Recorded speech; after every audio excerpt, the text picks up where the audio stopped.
Mit Lino 3D Layout funktioniert das Positionieren von Komponenten in einem Layout fast so einfach wie Lego. Suchen Sie die Komponente in der Bibliothek, ziehen Sie sie mit Drag and Drop in die Layout-Baugruppe hinein und Sie bekommen alle möglichen Schnapppunkte angezeigt.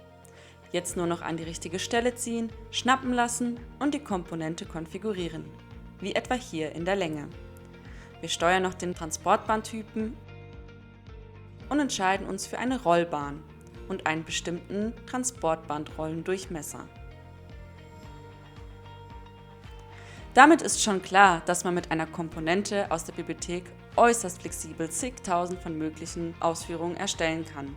Der Anwender von Lino 3D Layout muss gar nicht wissen, wie man in SolidWorks normalerweise Komponenten zusammenfügt, und er muss auch nicht wissen, dass das Transportband bei der gewählten Länge noch 2 innere Stutzfüße bekommen muss, denn die technischen Regeln sind in den Komponenten hinterlegt.